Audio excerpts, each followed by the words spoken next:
प्रमुख ज्योतिर्लिंगों में से भीमा शंकर का स्थान छठा है। यह ज्योतिर्लिंग महाराष्ट्र के पुणे से लगभग 110 किलोमीटर दूर सह्याद्री नामक पर्वत पर स्थित है। यह मंदिर 3250 फीट की ऊंचाई पर स्थित है। मान्यता है कि भगवान शिव यहाँ पर निवास करते हैं। एक पौराणिक कथा के अनुसार इस स्थान पर भगवान शिव और त्रिपुरासुर नामक राक्षस के साथ घमासान युद्ध हुआ था। इस युद्ध में शिव जी ने राक्षस का वध कर विजय प्राप्त की थी। कहा जाता है कि इस युद्ध से भयंकर गर्मी उत्पन्न हुई, जिस कारण भीमा नदी सूख गई। इसके बाद भगवान शिव के शरीर से निकले पसीने से यह नदी फिर से जल से भर गई। यह मंदिर नागर शैली में निर्मित है। इस ज्योतिर्लिंग का उल्लेख शिव पुराण में भी मिलता है, जिसके अनुसार प्राचीन काल में भीम नामक एक महाप्रतापी राक्षस था। वह कामरूप प्रदेश में अपनी मां के साथ रहता था। वह महाबली राक्षस राज रावण के छोटे भाई कुंभकर्ण का पुत्र था, लेकिन उसने अपने पिता को कभी नहीं देखा था। उसके होश संभालने के पूर्व ही भगवान राम द्वारा कुंभकर्ण का वध कर दिया गया था। जब वह युवावस्था को प्राप्त हुआ तब उसकी माता ने उससे सारी बात बताई। भगवान विष्णु के अवतार श्री रामचंद्र जी द्वारा अपने पिता के वध की बात सुनकर वह महाबली राक्षस अत्यंत क्रुद्ध हुआ।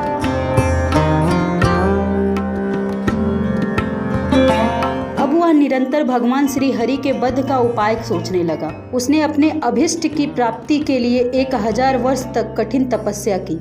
उसकी तपस्या से प्रसन्न होकर ब्रह्मा जी ने उसे लोक विजयी होने का वर दे दिया। अब तो वह राक्षस ब्रह्मा जी के उस वर के प्रभाव से सारे प्राणियों को पीड़ित करने लगा। उसने देवलोक पर आक्रमण कर इंद्र आदि सारे देवताओं को वहां से पहले बाहर निकाल दिया। फिर पूरे देवलोक पर अपना अधिकार जमा लिया। इसके बाद उसने भगवान श्री हरि को भी युद्ध में परास्त कर दिया।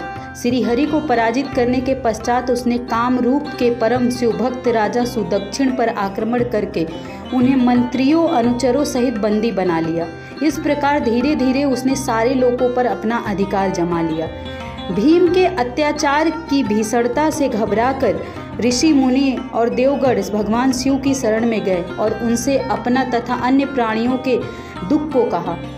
उनकी यह प्रार्थना सुनकर भगवान शिव ने कहा, मैं शीघ्र ही उस अत्याचारी राक्षस का संहार करूंगा। उसने मेरे प्रिय भक्त कामरूप नरेश सुदक्षिण को भी सेवकों सहित बंदी बना लिया है।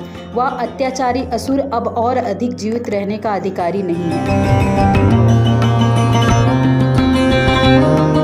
भगवान शिव से आश्वासन पाकर ऋषि मुनि और देवगण अपने अपने स्थान को लौट गए। इधर राक्षस भीम के बंदी गृह में पड़े हुए राजा सुदक्षिण ने भगवान शिव का ध्यान किया। वे अपने सामने पार्थिव शिवलिंग रखकर अर्चना करने लगे। उन्हें ऐसा करते देख क्रोध उन्मत्त होकर राक्षस भीम ने अपनी तलवार से उस पार्थिव शिवलिंग पर प्रहार किया, किंतु उसके तलवार का स्पर्श उस लिंग से हो भी नहीं पाया था कि उसके भीतर से साक्षात शंकर जी वहां प्रकट हो गए। उन्होंने अपनी हुंकार मात्र से उस राक्षस को वहीं जलाकर भस्म कर दिया। भगवान शिव का यह अद्भुत कृत्य देखकर सारे ऋषि मुनि और देवगण वहां एक होकर उनकी स्तुति करने लगे।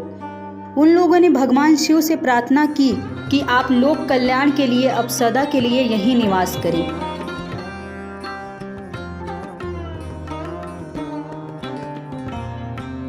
यह क्षेत्र शास्त्रों में अपवित्र बताया गया है। आपके निवास से यह परम पवित्र पुण्य क्षेत्र बन जाएगा। भगवान शिव ने सबकी प्रार्थना स्वीकार कर ली।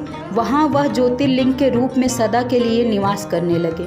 उनका यह ज्योतिर्लिंग भीमेश्वर के नाम से विख्यात हुआ, जिसे भीमा शंकर ज्योतिर्लिंग के नाम से जाना जाता है। ऐसी ही नई नई वीडियो देखने के लिए हमारे YouTube चैनल भक्ति बौछार को सब्सक्राइब करें।